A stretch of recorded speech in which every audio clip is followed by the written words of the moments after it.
രാജസ്ഥാനിലെ മരുഭൂമിയിൽ വന്നപ്പോ കണ്ട കുറച്ച് പിള്ളേരാട്ടോ ഇവന്മാരെന്റെ ഫോണൊക്കെ വാങ്ങിയെടുത്തേക്കാണ്. ഇനി തിരിച്ചു വരുമോന്നറിയില്ല. ഇവിടെ വന്നാൽ ശ്രദ്ധിക്കേണ്ട കുറെ കാര്യങ്ങളുണ്ട്, ഇല്ലെങ്കിൽ നിങ്ങൾക്ക് പണി കിട്ടാനുള്ള സാധ്യതയുണ്ട്. അതുപോലെ തന്നെ കയ്യിൽ നിന്ന് കാശ് ഒരുപാട് പോകാനുള്ള സാധ്യതയുണ്ട്. ഒട്ടകത്തിന്റെ കരച്ചിൽ കേട്ടില്ലേ? ഇവർക്കൊന്നും ഇഷ്ടപ്പെടണമെന്ന് തോന്നുന്നു ഇങ്ങനെ അടിമപ്പണി എടുപ്പിക്കണത്. ശരിക്കും അവരുടെ കാര്യം ഒരു കണക്കിന് കഷ്ടമാണ് ശരിക്കും പറഞ്ഞിട്ടുണ്ടെങ്കിൽ. രാജസ്ഥാനിലേക്ക് വരുന്നത് തന്നെ കൂടുതൽ ആൾക്കാർ മരുഭൂമി കാണാനാണ്. മരുഭൂമി കാണാൻ വന്നവർ എന്തായാലും ഒട്ടക സവാരിയൊക്കെ ചെയ്തിട്ടേ പോകുകയുള്ളൂ.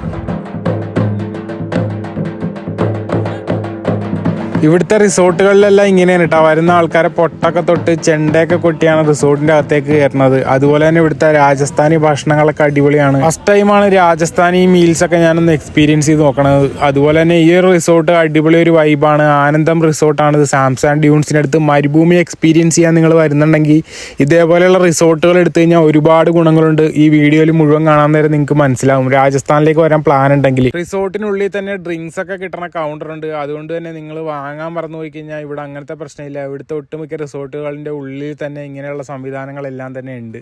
ഇതാണ് ആനന്ദം റിസോർട്ട്, സാംസാങ് ഡ്യൂൺസിലാണ്. ഇവിടെ ഇതുപോലെ ഒരുപാട് പ്രോപ്പർട്ടികളുണ്ട്. ഞാൻ എക്സ്പീരിയൻസ് ചെയ്ത ഈ ഒരു പ്രോപ്പർട്ടിയാണ്. ഇതിൻ്റെ ഒരുപാട് ഗുണങ്ങളുണ്ട്. ഈ വീഡിയോ മുഴുവൻ കാണാൻ നേരം നിങ്ങൾക്ക് മനസ്സിലാവും. ഇതേപോലെ ഒരു റിസോർട്ട് എടുത്തു കഴിഞ്ഞാൽ എന്തൊക്കെ ഗുണങ്ങൾ നിങ്ങൾക്ക് ജയ്സൽമീറിൽ വന്നു കഴിഞ്ഞാൽ കിട്ടും എന്നുള്ളത്. ഞാൻ എടുത്തേക്കുന്ന ടെൻറ്റ് ഇതാണ് കേട്ടോ. അത്യാവശ്യം നല്ല ടെൻറ്റാണ്. പിന്നെ വിൻ്റർ സീസണിലായിരിക്കും ഇങ്ങോട്ടേക്ക് എല്ലാവരും വന്നത്. അപ്പോൾ അത്യാവശ്യം നല്ല വൃത്തിയുള്ള ടെൻറ്റ് എടുക്കണം. നല്ല ടെൻറ്റ് എടുത്താൽ മാത്രമേ രാത്രി തണുപ്പില്ലാതെ കിടന്ന് ഉറങ്ങാൻ പറ്റുള്ളൂ. വൈകിട്ട് സമയത്താണ് ഞാൻ റിസോർട്ടിലേക്ക് ചെക്ക് ഇൻ ചെയ്തത്. വന്നപ്പോൾ തന്നെ ഇവർ ഈ ഓപ്പൺ ജീപ്പിൽ കയറ്റി നേരെ മരുഭൂമിയിലേക്ക് വിട്ടിട്ടാണ്. ഇതൊക്കെ നമ്മുടെ റിസോർട്ടിൽ എടുക്കണവർക്ക് ഇൻക്ലൂഡഡ് ആയിട്ട് തന്നെയാണ്. നമ്മൾ അഡീഷണൽ ഒന്നും പേ ചെയ്യേണ്ട. ഓപ്പൺ ജീപ്പിൽ കയറി നേരെ മരുഭൂമിയിലൂടെ ഒരു ജീപ്പ് സഫാരി ചെയ്യാം. സംഭവം ഒരു വൈബൊക്കെ തന്നെയാണ്. എങ്കിലും ഒരുപാട് മണ്ണും പൊടിയും കാര്യങ്ങളൊക്കെ നമ്മൾ സഹിക്കണം. ഇതൊക്കെ മൂക്കിലും വായിലും തലയിലൊക്കെ പോകും. എന്നിട്ട് നല്ല ഷാമ്പൂ ഒക്കെ ഇട്ട് കുളിക്കേണ്ടി വരും. അപ്പോൾ അതിനുള്ള സെറ്റപ്പിൽ വേണം ജീപ്പിലേക്ക് കയറാനായിട്ട്.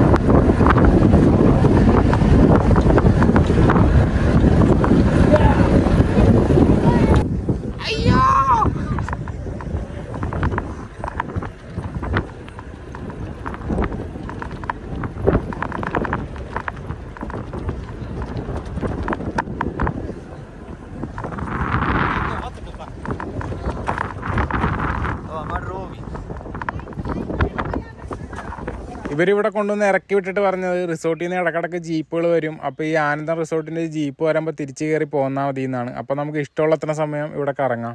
ജയ്സൽമീർ എന്ന് എഴുതി അടിപൊളിയാക്കി ഒരു ബോർഡൊക്കെ ഇവിടെ സെറ്റ് ചെയ്തിട്ടുണ്ട്. പക്ഷേ ഇവിടെ നിന്ന് ഫോട്ടോ എടുക്കണ ഒരാൾക്ക് 30 രൂപയാണ് ഇവർ ചാർജ് പറയണത്. അപ്പോൾ ഈ കാണുന്ന ആൾക്കാർ ഒരുപാട് പേര് വന്നിരിക്കുന്നത്. ഒരാളുടെ നിന്ന് 30 രൂപ വെച്ച് നല്ലൊരു ബിസിനസ് ഐഡിയ കൂടിയാണ് കേട്ടോ ഇത്.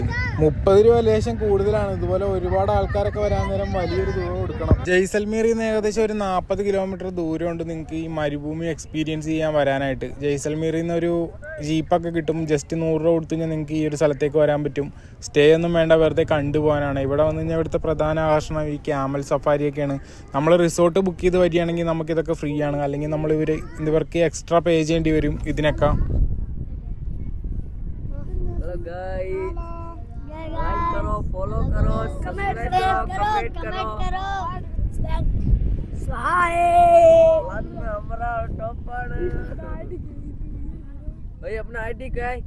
Travelogues of Vaishakh. ഇവന്മാര് ഫോണൊക്കെ വാങ്ങി എടുത്തിട്ടുണ്ട്. ഇനി തിരിച്ചു വരുവാന്ന് അറിയില്ല കേട്ടോ. വീഡിയോ ഒക്കെ എടുക്കുന്നുണ്ട്. രാജസ്ഥാനിലെ മരുഭൂമിയിൽ വന്നപ്പോ കണ്ട കുറച്ച് പിള്ളേരാട്ടോ ഇവന്മാരെന്റെ ഫോണൊക്കെ വാങ്ങി എടുത്തേക്കാണ്. ഇനി തിരിച്ചു വരുവാന്ന് അറിയില്ല.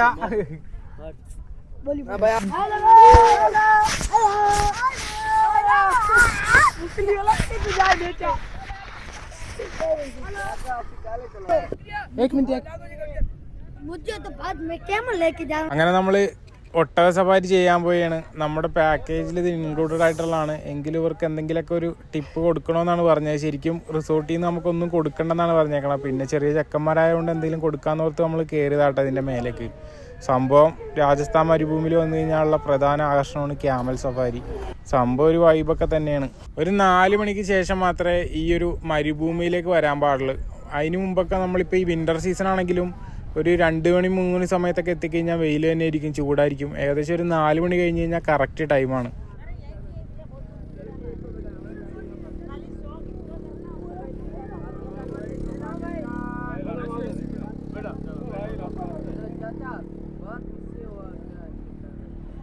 बात तो तेरे से हुई।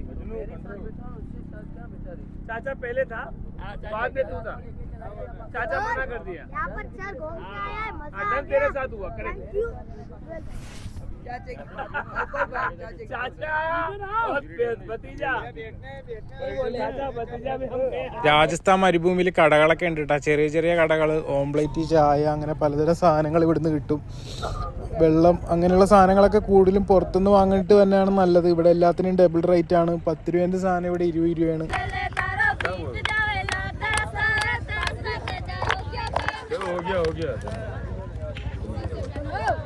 ഇവിടുന്ന് നേരെ ഇനി റിസോർട്ടിലേക്ക് പോയാൽ കേട്ടോ. വായിലും മൂക്കിലും ചെവിയിലൊക്കെ ഫുള്ള് മണ്ണാണ്. ജീപ്പിൽ കയറി പുറകിലിരുന്നില്ല, തിരിച്ചു പോകാൻ നേരം ഞാൻ ഫ്രണ്ടിൽ കയറിയായിരുന്നു. അതിന് വേണ്ട പൊടിയായിട്ടുണ്ട് മേത്തൊക്കെ.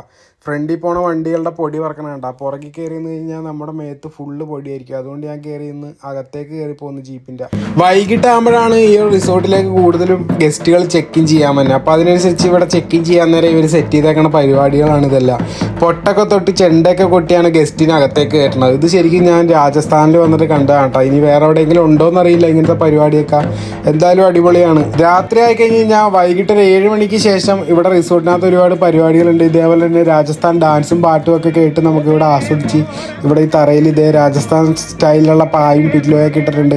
ഒരു പ്രത്യേക സെറ്റപ്പാണ്. ഇവിടെ നിന്ന് ഇതൊക്കെ ആസ്വദിച്ച് ഒരു ചായയും സ്നാക്സൊക്കെ തരും. അതൊക്കെ കുടിച്ച് കുറച്ച് നേരം ഇവിടെ ഇരിക്കാം. അത് കഴിഞ്ഞ് കഴിഞ്ഞപ്പോൾ നേരെ ഇവിടെ വന്ന ഗസ്റ്റുകളുടെ ഡാൻസും കാര്യങ്ങളൊക്കെ ഇരുന്ന് പാട്ടൊക്കെ ഇട്ട്.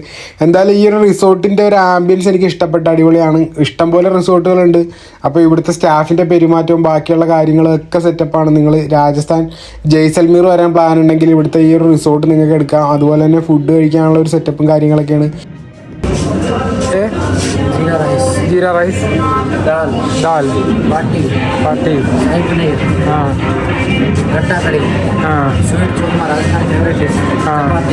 ചപ്പാത്തി. രാത്രി ആയി കഴിഞ്ഞാൽ ഇവിടുത്തെ ടെൻറ്റ് സ്റ്റേ വേറൊരു മൂഡാണ് ശരിക്കും. രാജസ്ഥാനിൽ വന്ന് എക്സ്പീരിയൻസ് ചെയ്യേണ്ടത് ഈ ഒരു ടെൻറ്റ് സ്റ്റേ ആണ്.